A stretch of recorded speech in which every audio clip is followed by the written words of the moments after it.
Hello to all. It's my pleasure to welcome you to this panel on addressing the law of the sea challenges of sea level rise.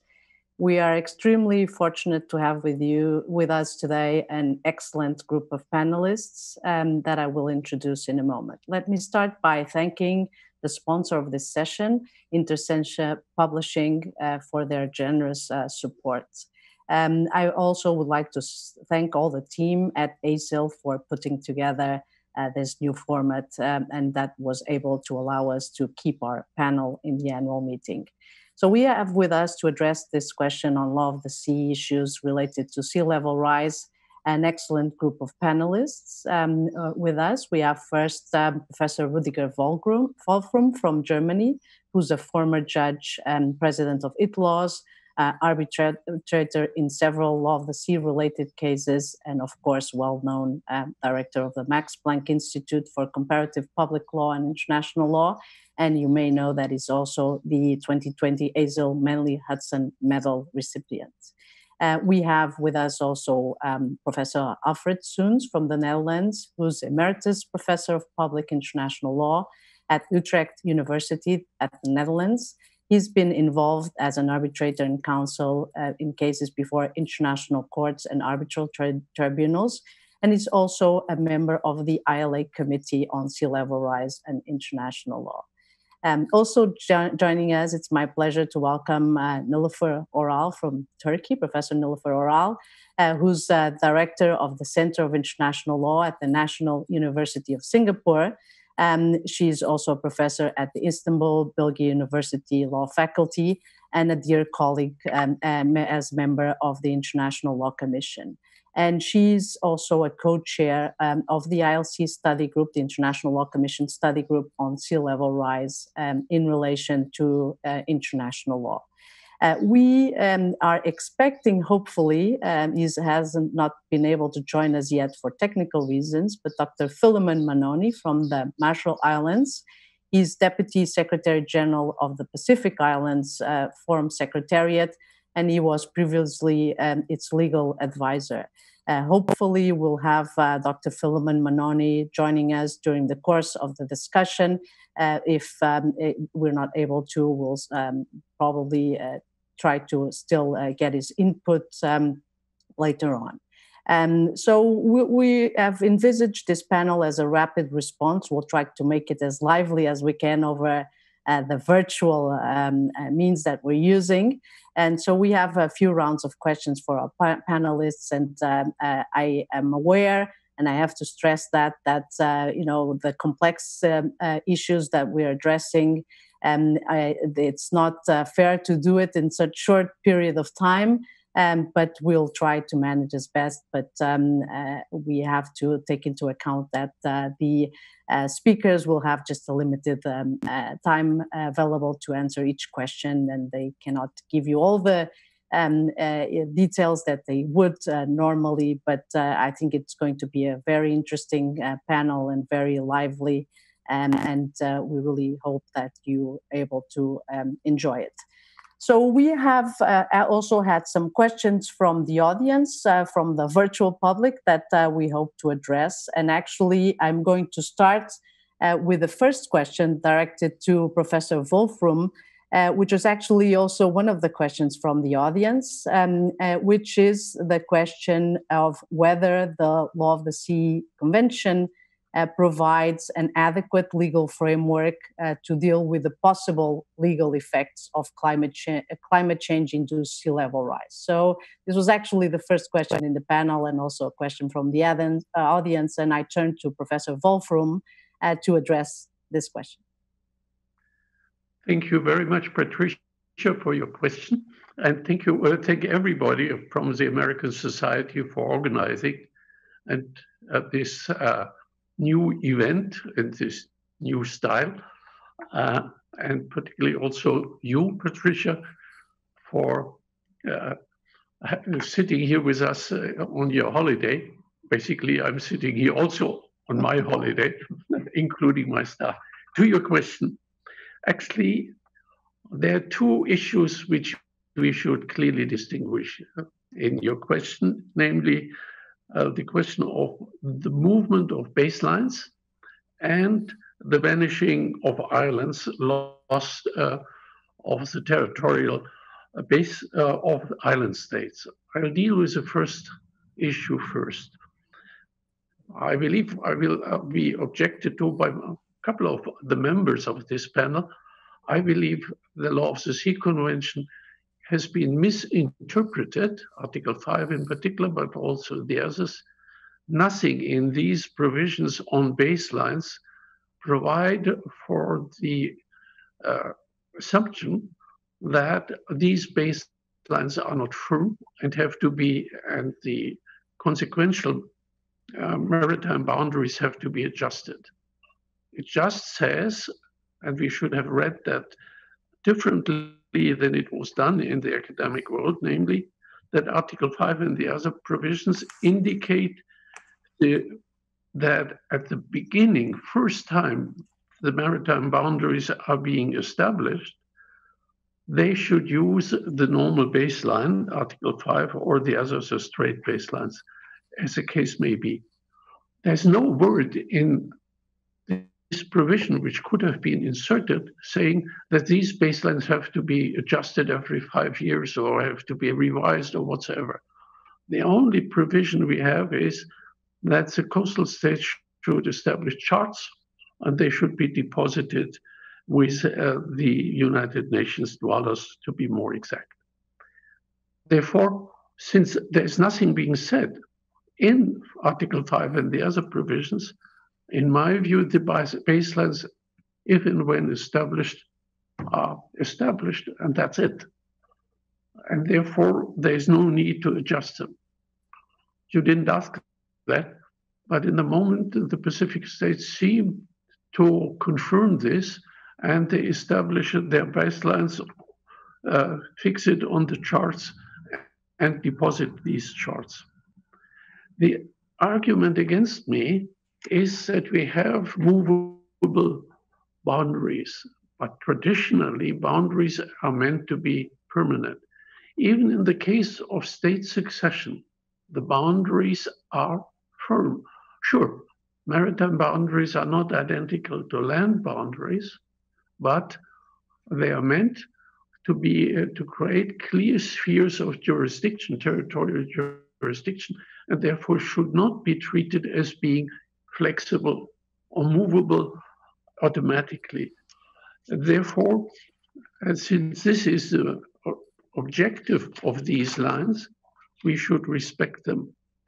And therefore, I believe we should not overemphasize this sea level rise in respect of baselines. Now, let me briefly come to my second point.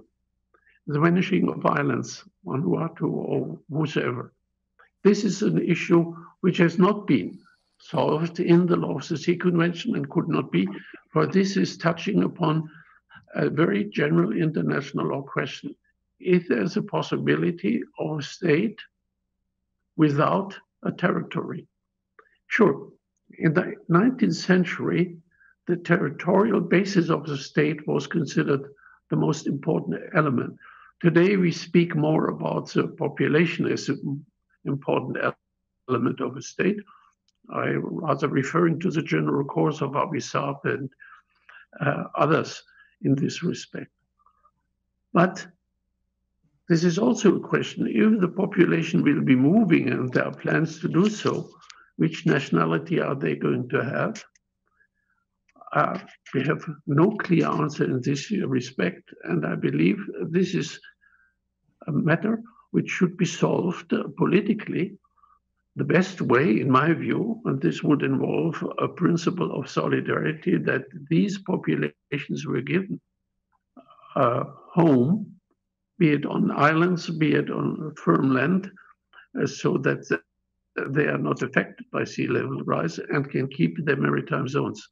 But this is a political decision to be taken. I believe I tried to drop a stone into the water, and I hope we get a vivid discussion. Thank you.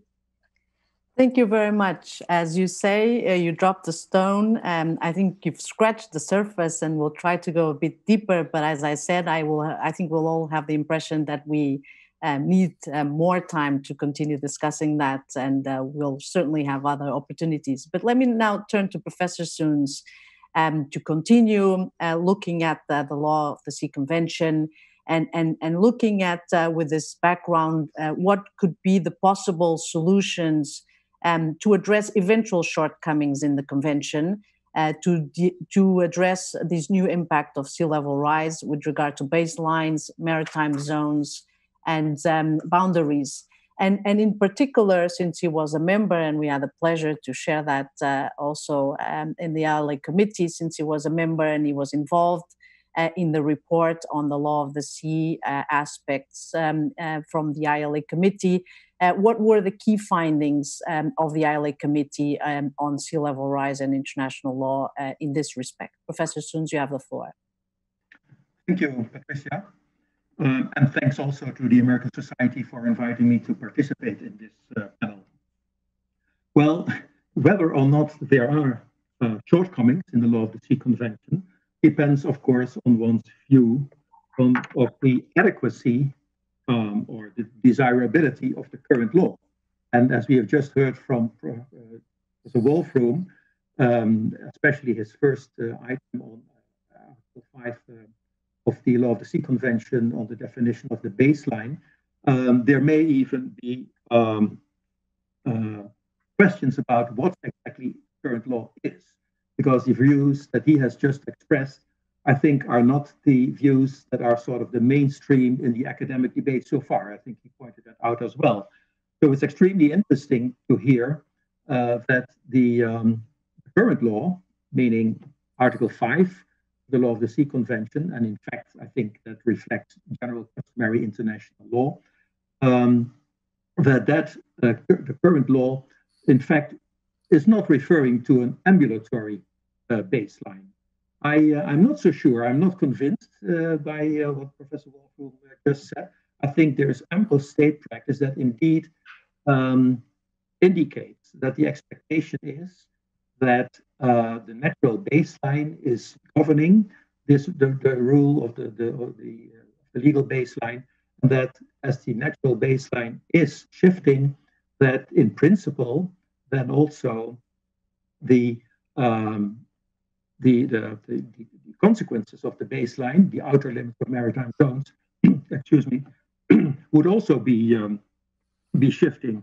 And in fact, that interpretation of Article 5 is, of course, has been the basis for all kinds of suggestions to look at what has to be done. All these maritime zones of coastal states are measured from the legal baseline. And if that legal baseline would shift as a result of the sea level rise, then of course the limits, the extent of those maritime zones will shift. Now, of course, Article 5 has this requirement or a reference to a baseline that's marked on large-scale charts, officially recognized by the coastal state. So there you could see some element of fixing, at least temporarily, in principle, the baseline. But that does not mean, I think, that the baseline is in fact fixed forever if a coastal state has determined the baseline. And state practice, but also in particular maritime boundary delimitation cases, disputes have indicated that the exact location of the baseline, the official baseline, which is important for maritime boundary delimitation, indeed, in principle, must conform to the actual existing baseline. So I think that's an important issue to start with. The outer limits will move also landward, and as Professor Wolfroom has indicated, there may be situations where low-lying, not only low-lying coasts will be affected, but also low-lying islands could vanish entirely. And that could result in extreme cases that could involve the loss of tens of thousands, or perhaps even more, square kilometers of maritime zones, jurisdictional zones of a coastal state. Now, these potential consequences had immediately been noticed noted when the scientific debate started about sea level change, the causes, but also what in fact was happening on the ground in the late 1980s. And it's interesting to note that immediately around that time, there was a short wave of academic contributions on the legal consequences of these shifting baselines, and they seem to point all in the same direction, namely that the current law would require states to adapt their baselines and thus the outer limits, but that would not be sort of a fair, equitable, just a solution to the problem. So the question was, what can or should be done about this? Well, first, of course, we should remember that states are allowed under international law to artificially maintain their baselines. There's ample state practice that is possible. But it will be clear that for many states, especially the most vulnerable coastal states, this is technically not really an option. And if it would be an option, it would be prohibitively expensive. So this current law, if it is the current law of an ambulatory baseline, Article 5, would have enormous impacts on these states, low-lying island states in particular. And of course, these low-lying island states, ironically, are not the ones who have in any way themselves contributed to global warming and thus the resulting sea level rise. So is this a fair or an equitable solution to the approach to the problem? So the consensus, I think, that arose quite early in the academic debate about in circles was that the law should change. This law of on the natural baseline being the legal baseline.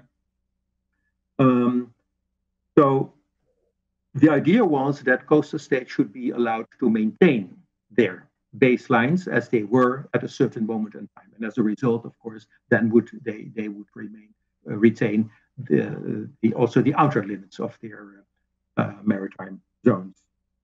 Now, how that can best be achieved, that debate continues, whether or not you should only fix the baseline and or the outer limits. And that's a quite technical issue that I will not deal with. And I will also not deal with issues relating to straight baselines, which can also involve quite technical issues, whether under what circumstances these straight baselines could be maintained. Now, there are at least two provisions in the Law of the Sea Convention that point to situations where there could be a maintenance of an outer limit or a baseline, notwithstanding regression of the coastline, and that is with respect to the continental shelf, Article 76, paragraph 9, that the outer limit of the extended continental shelf would be permanently fixed when it is fixed at a certain moment, and also Article 7, paragraph 2, dealing with highly unstable coastlines. Also, the baseline could be fixed by the coastal state. So there are some examples already pointing in the direction of possibilities to fix, notwithstanding later regression of the low water line, the normal baseline. Now, the ILA committee, as you asked, Patricia, in its report of 2018 to the Sydney conference, where a recommendation was adopted, indeed, the ILA committee proposed the adoption of the solution that coastal states may fix their baselines at a certain point in time in accordance with the then applicable rules of international law. The underlying idea was that this solution should be sought because of the clarity about the extent of coastal states' jurisdiction, to prevent conflict and provide stability, including to avoid incentives to artificially preserve the baselines just for preserving entitlements to maritime areas. So that is the ILA recommendation that was adopted at the conference in Sydney, and how exactly that this objective could best be achieved, only fixing the baselines or only fixing the outer limits. That is a debate that will certainly go on. There are all kinds of pros and cons for that. Professor Soens, let me just interrupt you here. We can come back to this later on, but I think we need to move to Professor Oral now. Yes. And you were saying that, I mean, there are different ways to tackle this issue, especially with regard to, whether to fix the baselines or to fix the outer limits. There's also an important question, and I would direct that question also now to Professor Oral, especially with regard to the question of the determination of islands, rocks, and low tide elevations that may also disappear with the effect of sea level rise. And we have now, the ILA has done its work. It has put forward some solutions. The International Law Commission has also now this topic on the agenda, and this year a report, which is not officially out yet, that was prepared together by Professor Oral and Bogdan Aurescu, our other colleague from Romania, who's dealing with this issue in the International Law Commission. I wanted to ask Professor Oral how you see this. How do you think that international law with the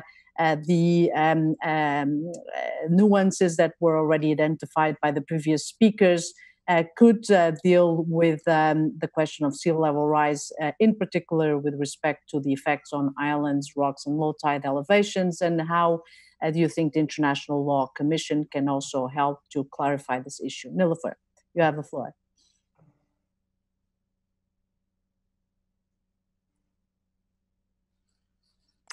Thank you very much, Patricia.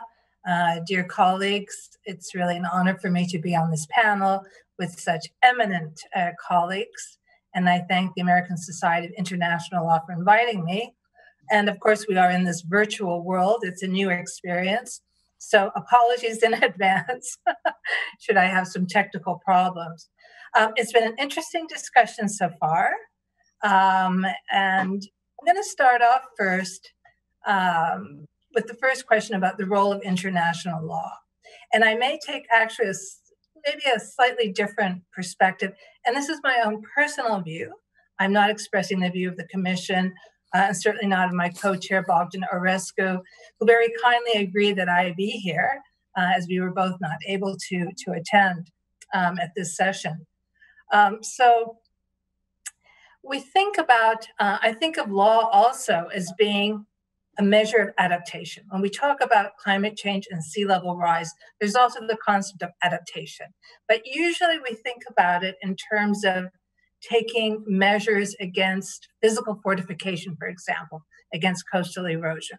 But why not taking legal measures to respond to the adverse impacts on legal effects of sea level rise? And one of these, of course, concerns the loss of baselines, the erosion of coastal areas, and we've already had a very detailed outline of what that means in terms of maritime boundaries and maritime zones. So the reason I say this is that, in my view, this is quite a bit interpretation. And so I may not be so far away from Judge Wolfram's position, but I think we have to start looking at our response to these challenges, because these are challenges they're not natural events. Sea level rise from climate change, anthropogenic climate change, is not a natural event. And so I cross it with the need to take adaptation measures, and why not adapt international law? And I think that's part of the role that we have to play. Now, one of the big concerns, and this again is an area where we have uncertainty, and that is what happens to islands that are currently inhabited, have been inhabited, and we say that because we know that under Article 121 of the Law of the Sea Convention, you have islands that are entitled to the full suite of maritime entitlements, from the territorial sea contiguous zone to the very valuable exclusive economic zone, which for many islands, they call them not small island states, but large ocean islands. But on the other hand, though, you have the other status of being a rock, which is only entitled to or which is not entitled, I should say, because it's all written in this negative, to a continental shelf or an exclusive economic zone. The way that Article 21 is written, it's rather oblique, because the difference comes down to whether the feature cannot sustain human habitation or an economic life of its own. What does that mean? There's no guidance. There's nothing in the convention that tells us what that means. And so the situation we have to answer, we're talking about an island that right now everyone recognizes as an island that is inhabited and is entitled to all these maritime zones. But what happens if it's no longer able to sustain human habitation because of sea level rise? It doesn't mean the island has disappeared. And I think that's an important distinction to make. What happens is, for example, one of the impacts of sea level rise is saltwater infiltration into drinking water, the freshwater supply, so that it happens that there will no longer be fresh water. Sea level rise, the rise of the ocean also impacts agriculture. So if the islands, and this is not theoretical because it's actually happening, the islands are no longer able to sustain communities, sustain a population. Does that mean under international law they lose that status? We don't have an answer to that. And I will say something. Article 121 has avoided analysis by most courts and tribunals, except, of course, there's the very famous arbitral award on the South China Sea case. But, and I'm not going to go into detail on that, particularly with such distinguished panelists who know more about it than I do. But I don't think it answered the question, though, because it was a different circumstance. That had to do about building on either low tide elevations or artificially enhancing features that may or may not be islands, full-fledged island. Here we have a feature that is a full-fledged island. So this is a big issue because it is happening. So we don't have the answer to this. So here, obviously, international law has a very important role to play. How are we going to fill these gaps, these interpretation gaps? Or are we talking about progressive development of international law? And so the ILA, and I have to compliment the great work of the ILA, they've done an excellent work in addressing many of these issues. And now, of course, the International Law Commission has taken this up. Our first report will be released soon. And of course, what's going to be important is seeing, when we talk about state practice, of course, in a very broad sense, what are the state views on this as well, the statements they will make, the actions they will take. But I think it is incumbent now that we do act proactively. Some ideas that have been thrown around as well is this something that perhaps should go for an advisory opinion to the courts, to International Tribunal for the Law of the Sea, for example.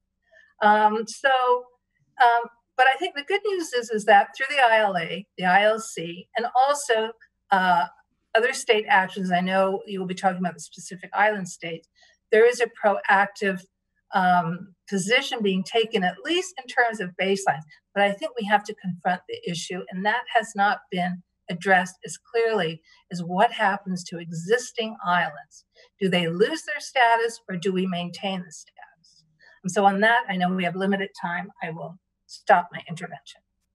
Thank you very much, Nilofer. It was straight to the point, and that allows us to move now to our second round of questions, which, I mean, with the first part of our discussion highlighted clearly that this is a new issue and that we need to think about international law, and in particular the Law of the Sea Convention deals with it, or how we have to make it evolve to respond better to this clear new challenge. But at the same time, things all of you pointed to the fact that things are already moving on the ground in terms of state practice. So I know that for the moment we don't have Dr. Manoni with us yet to tell us a bit more about the Pacific state practice, which is certainly a key aspect in this area.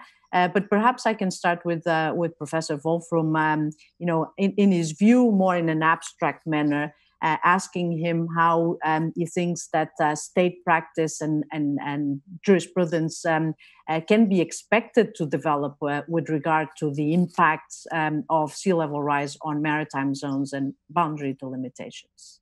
And then we'll come back to the other speakers also to discuss this more specific aspect of state practice. Professor Wolfram. Thank you very much, Patricia. Patricia, there is very little jurisprudence yet. In the Bangladesh versus India case, in paragraphs 216 and 217, we touch upon this issue. And there it is being clearly said that maritime boundaries, like land boundaries, serve a certain purpose, namely to create spheres of jurisdiction, separate state jurisdiction, and therefore are a very important mechanism preserving peace or avoidance of conflict. And this calls for stable boundaries. As far as I remember, there is no further jurisdiction which is as clear, at least at the first sight.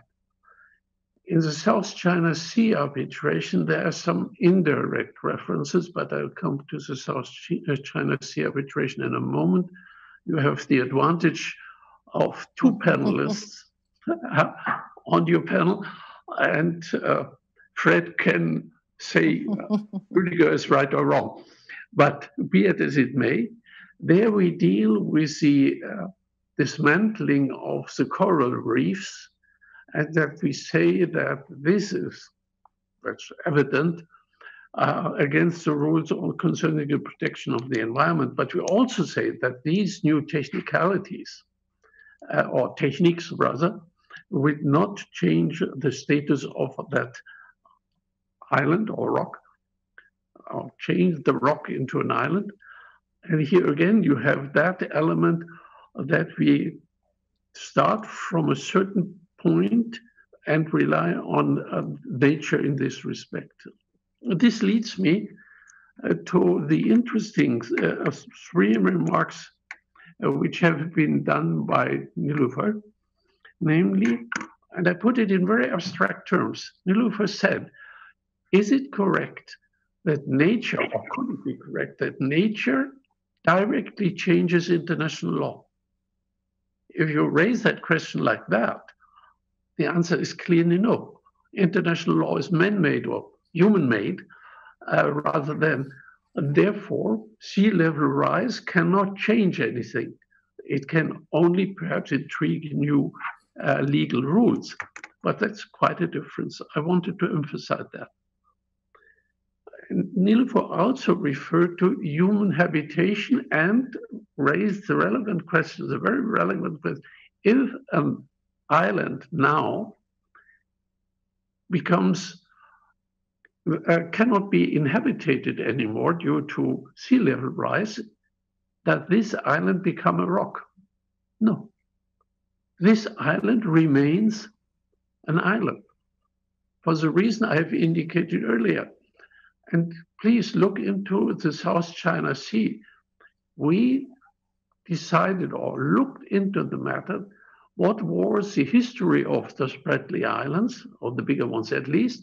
We looked into the entries of the British captain, how the sand wars, how the vegetation wars, etc., etc. When these islands were first visited, this was a wealth of information.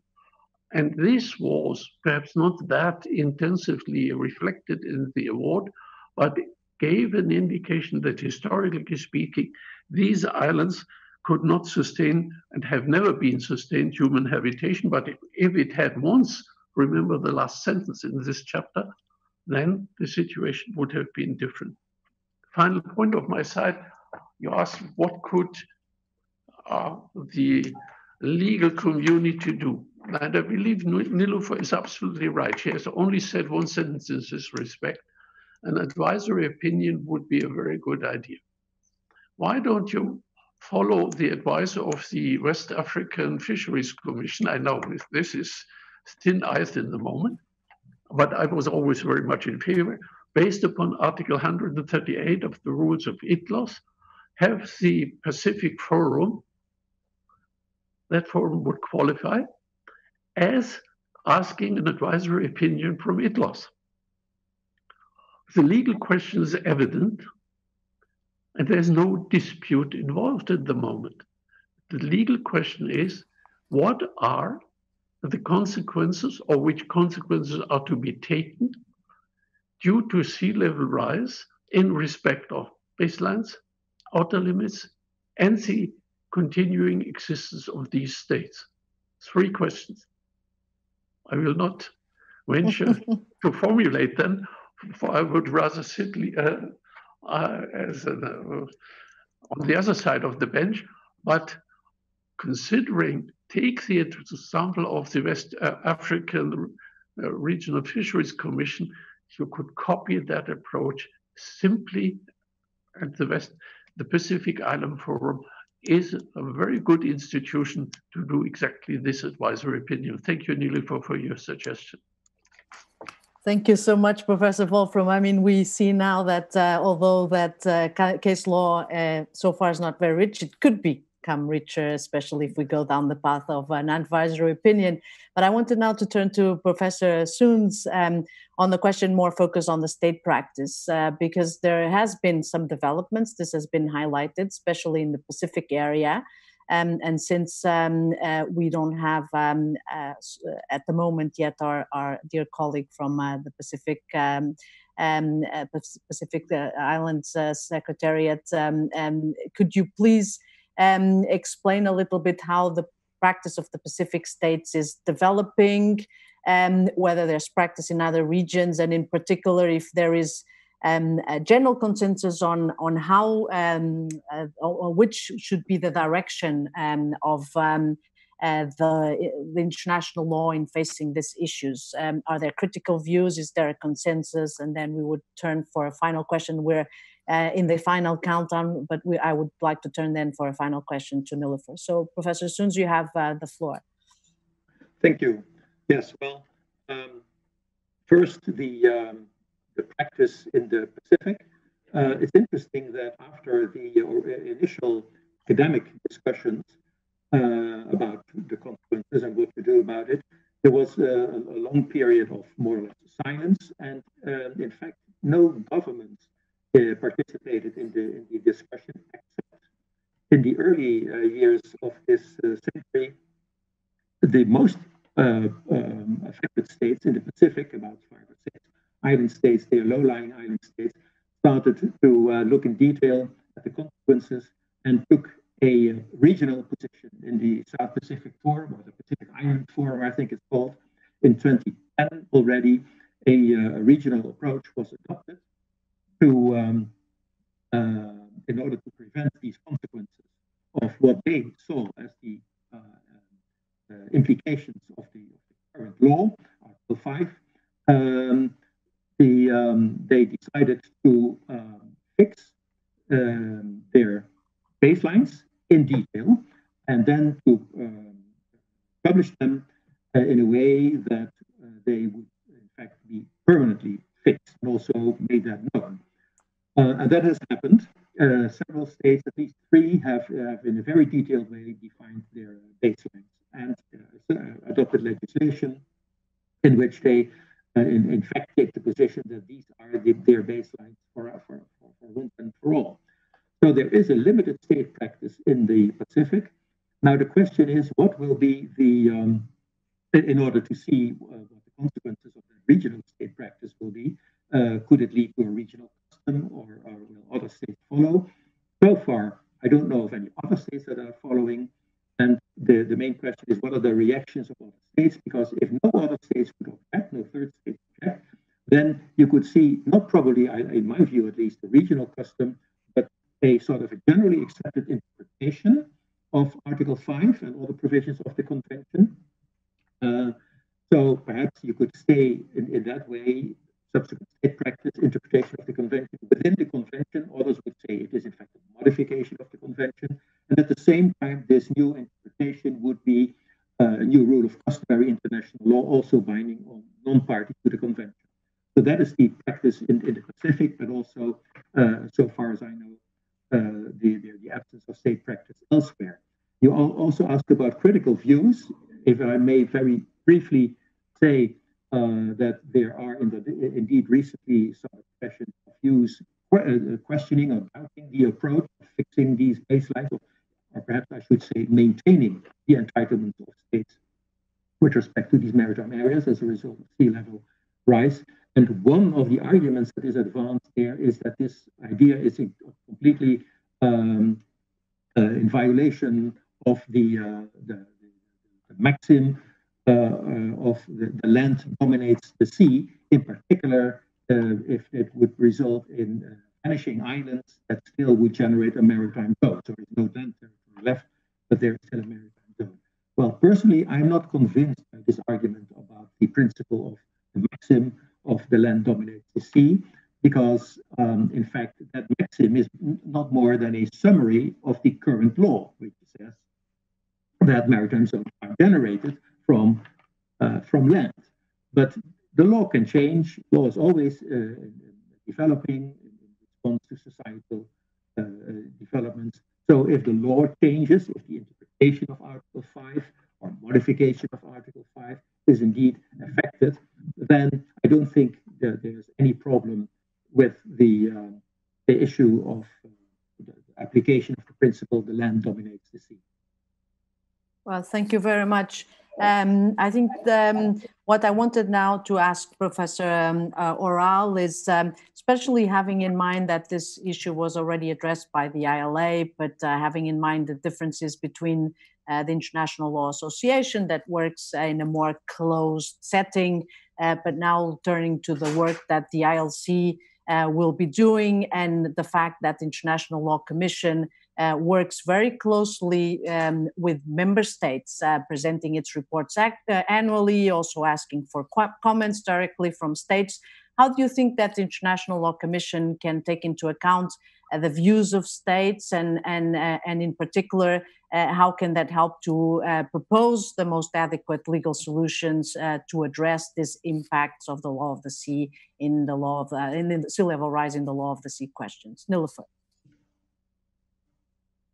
Thank you very much, Patricia, and I'll do my best to answer that question. It's quite a complex question, and there's so much that can be said. But before, I do want to just make one comment to Judge Wolfram. Actually, because we can't spend a lot of time in this session, I am very aware of that particular part of the award on the historical evidence. And so I'm so happy that you actually brought it up, because it was something I think very important in terms of understanding the status of islands and whether they could later on turn into rocks or not. So thank you for raising that, and I think it is important. All right, back to your question, Patricia, because I know we don't have a lot of time. Yes, so the International Law Commission, of course, I have to say again, the International Law Association and the Committee on Sea Level Rise, highly eminent experts that we have here, Professor Soons, and they have done really, I think, groundbreaking work. But the Commission is a different type of body. It's an expert body of the General Assembly, and it works in very close, in fact, directly. There's a link between the International Law Commission and the Sixth Committee, which is the legal committee of the General Assembly. The mandate of the Commission is the progressive development of international law and its codification. Of course, we won't get into definitions of what that means, but essentially, of course, what's important to it is state practice. So what I'm going to do is first look at already how that relationship that the Commission has with states through the Sixth Committee has already influenced our work, even though we've just started really. But let's start from the beginning. Indeed, we know that in 2017, even before the Commission had decided to place sea level rise, the topic of sea level rise in relation to international law on our long-term work program and then on the work program, already 15 states in the Sixth Committee had made a call for the Commission to take on this issue. Indeed, we know that for quite a while, there had been a very strong interest by particularly the Pacific Islands for the Commission to take this on. Then the Commission itself, if you could just give me a moment, just 1 second. Then afterwards, the Commission itself, basically the current 5 co-chairs, were preparing to propose this issue for adoption to the Commission. And so an important part, of course, was consulting with states. And if you recall, Patricia, that we had one meeting that was held at the Permanent Mission of Romania to consult with states directly on their views of having the Commission take this up. And we know that quite a few, around 35 states, had started expressing their support. But what I think was really a very critical point was when the Commission received a direct proposal from the Federated States of Micronesia in 2018, requesting that the Commission place the topic of legal implications of sea level rise on its long-term work program. Now, in the past, the Commission has taken topics from the General Assembly, from perhaps UN bodies, but this may very well be the first direct request from a state under the statute. So even though there was really in the Commission support that the Commission take on this very important topic, I think that direct request from a state was highly important and played a very important role. So already, this is the states influencing our work. And this is different, of course, from the ILA, where it's an internal process, as not directly influenced by states or through the Sixth Committee. Now, when we select a topic and we place it on the long-term program, which we did in 2018, this goes into our annual report, and the Sixth Committee will comment on this. And they will comment on the topics that have been placed on the long-term work program, which doesn't mean that we're actually going to work on it yet. Well, we had over 100 states comment on this. And for the most part, these were all very supportive for the Commission to take on this topic. There were also some states, few though, who did have reservations. And that's important as well, because the views of the states are important for the Commission. It guides our work, although the Commission is an independent body, and so they do take independent decisions, but because of this very symbiotic relationship with the Sixth Committee, it's very important. So those concerns are noted, and in particular, the concerns had to do with not making any changes or trying to bring any changes to the 1982 law of the Sea Convention, and that's certainly not the intent. So this very strong support expedited having the topic move from the long-term work program to the active work program. So in 2019, and this is very quick for the Commission, for a topic to be discussed and then put on the long-term program and then on the active program usually doesn't happen within a matter of basically a year, which is what it did. And again, in 2019, we received more comments from states, and most of them, some 58 delegations, and this also includes the regional groups, spoke in favor of the Commission taking this on. Now, I will also highlight how in those comments, they also provide important, I would say, evidence of state practice, emerging state practice, or at least identifying trends as to where we can see the work of the Commission heading in the question, at least for the law of the sea, because right now we're working on the law of the sea. So the first, am I going over? Yes, because I see now that the clock is running out. I'm really sorry. Hopefully we'll be able also to get the views from our colleague from the Pacific Islands Forum. So I wanted to leave some time for that. But in any case, I think we have to conclude here.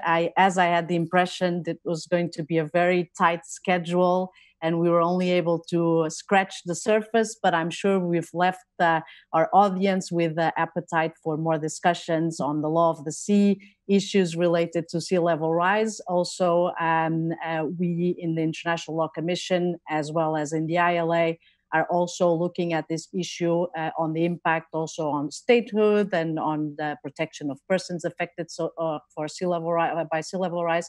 So I'm sure there will be other opportunities for discussion in the annual meeting of the American Society of International Law, and certainly in other forums. So I'm really grateful to our panelists. I think we have excellent reflections that were shared with us today. Lots of questions, probably more questions than answers, a path, but certainly a recognition that this is an important issue from the point of view of many states, but I think as a global issue, and that needs a response from the international community. So I really want to warmly thank all our panelists, and also warmly thank all the organizers from the American Society of International Law, and hope that our audience will enjoy this panel as much as we certainly did. So thank you very much to all. And looking forward to continuing this conversation. Thank you. Thank you.